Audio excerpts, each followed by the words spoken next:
Imagine um mundo em que de repente todas as ferramentas desapareçam. Todos os edifícios, carros e máquinas, ou mesmo ferramentas básicas, como facas, martelos e pás, desapareçam. Como seria a economia se tivéssemos que fazer todo o trabalho com as nossas próprias mãos? Essa é a situação em que o herói dessa história costumava viver. Numa ilha remota havia um pescador. Talvez o termo pescador seja muito generoso, porque em um mundo sem ferramentas, sua luta pela sobrevivência era pular no mar e fazer tentativas desesperadas de pescar com as próprias mãos. Não era uma vida fácil. Todo esse esforço resultava na captura de apenas um peixe por dia, o que é necessário apenas para sobreviver. Numa noite, totalmente molhado, com os olhos doloridos da água salgada, ele estava deitado na praia olhando as estrelas, pensando em como ele poderia melhorar sua vida. Então, ele teve uma ideia brilhante. Se eu pudesse estender o alcance da minha mão, seria capaz de observar os peixes acima da água e provavelmente pegar mais. Ele decidiu que pela manhã não iria pescar.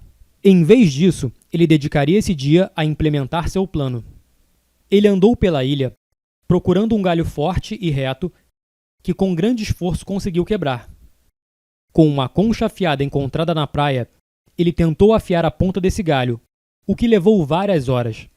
Finalmente, naquela noite, ele caiu na areia exausto de fome.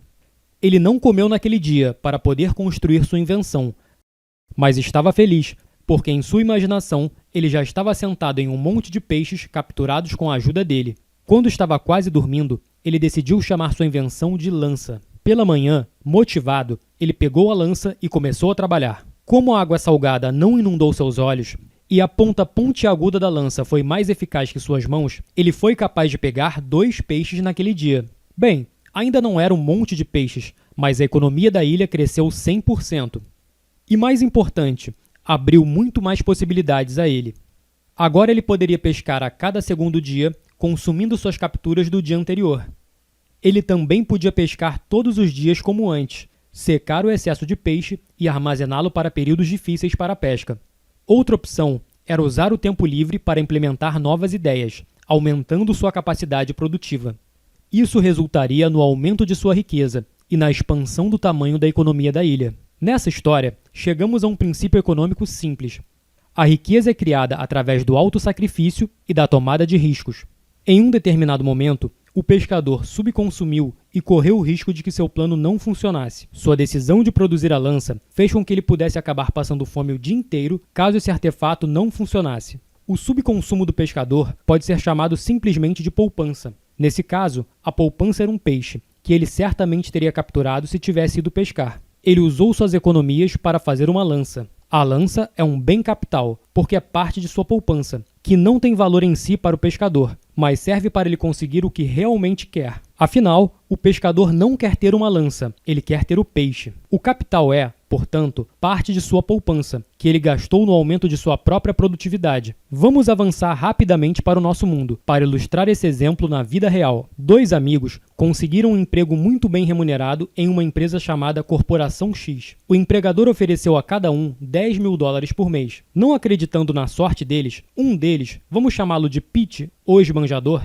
imediatamente comprou uma casa grande com um jardim a crédito. A prestação mensal era de $3.000. Ele comprou um carro de luxo, também a crédito, pelo qual pagava $2.000 por mês. As contas do apartamento, o custo do uso do carro, a contratação de um jardineiro e uma faxineira totalizaram outros $2.000. O esbanjador Pete passou o resto do tempo comendo em restaurantes chiques e saindo com os amigos, que surpreendentemente se tornaram mais numerosos depois que ele conseguiu esse novo trabalho. No final do mês, ele não tinha mais dinheiro em sua conta. Enquanto isso, seu colega Tom, o prudente, conhecia a história do pescador, contada em sua família há gerações. Depois de conseguir um emprego, ele alugou um apartamento de tamanho médio, pelo qual pagou $1.500, porque ele achava que atualmente os apartamentos eram muito caros para comprar, então decidiu esperar por uma oportunidade melhor. Seu custo mensal para usar o metrô custava cerca de $100. As outras contas do apartamento eram de $400. O prudente Tom também gostava de jantar em restaurantes e conhecer novos amigos, mas ele decidiu que para seu entretenimento ele não gastaria mais que $500 por mês.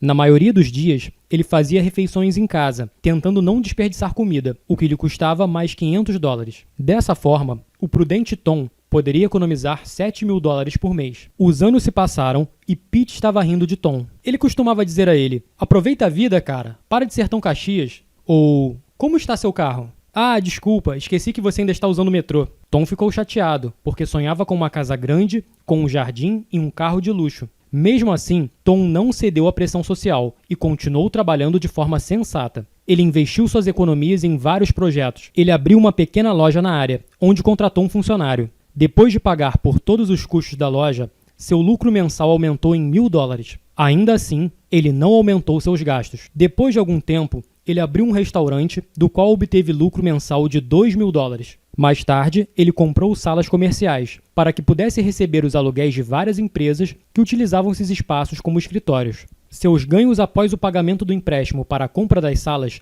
totalizaram $4.000. Tom continuou investindo. Depois de um tempo, os ganhos de todos os seus projetos já somavam $15.000. De repente, tempos difíceis caíram sobre a corporação X. Por causa de algumas escolhas ruins e uma recessão global, ela teve de despedir 2.000 funcionários. Entre eles estavam Pete e Tom.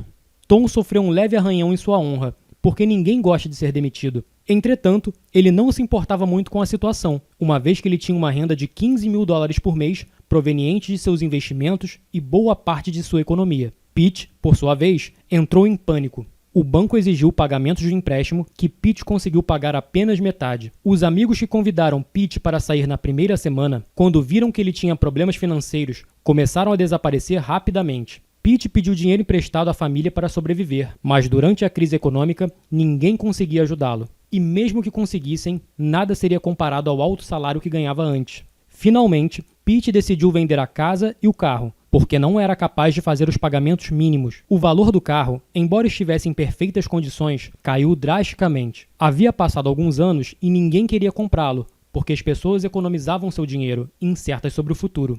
A casa que Pete morava perdeu seu valor, porque Pete a comprou em um momento de grande prosperidade e alta disponibilidade de crédito barato, que elevou os preços do imóvel. Como resultado, verificou-se que o preço de mercado de sua casa e o carro eram iguais ao valor dos empréstimos que Pete ainda tinha que pagar. Ele ficou muito magoado pelo fato de que durante tantos anos ele ainda estivesse pagando empréstimos e agora tivesse ficado sem nada. Nesse momento, Pete tinha que vender a casa e o carro o mais rápido possível, porque precisava do dinheiro com urgência para pagar os empréstimos. Depois de alguns dias, Tom ligou para ele para comprar o carro e a casa. Durante a transação, conversaram por um tempo como velhos amigos. Pete contou a ele sobre sua situação, e Tom, como um homem cheio de empatia, disse: "Escute, meu amigo, eu estou a caminho de uma aposentadoria antecipada. Preciso de alguém capaz de cuidar dos meus negócios. Eu sei que você era um bom especialista. Que tal contratar você por $3.000 por mês?" Pete sentiu-se aliviado. Finalmente alguém queria contratá-lo. Ele não estava mais sobrecarregado com os empréstimos. Ele aceitou o trabalho de Tom, alugou um pequeno apartamento e começou a economizar. A moral dessa história é a seguinte: você não precisa passar pela mesma situação de Pete. Seja prudente como Tom. Invista seu dinheiro, faça com que ele se multiplique e esteja preparado para momentos difíceis. Se você está gostando dos vídeos dublados aqui do canal Thiago Borges, curta, compartilhe e inscreva-se. Ajude-me a continuar dublando vídeos do nosso mestre Bob Proctor e de outros coaches internacionais. Fique com Deus. Um abraço do amigo Thiago Borges.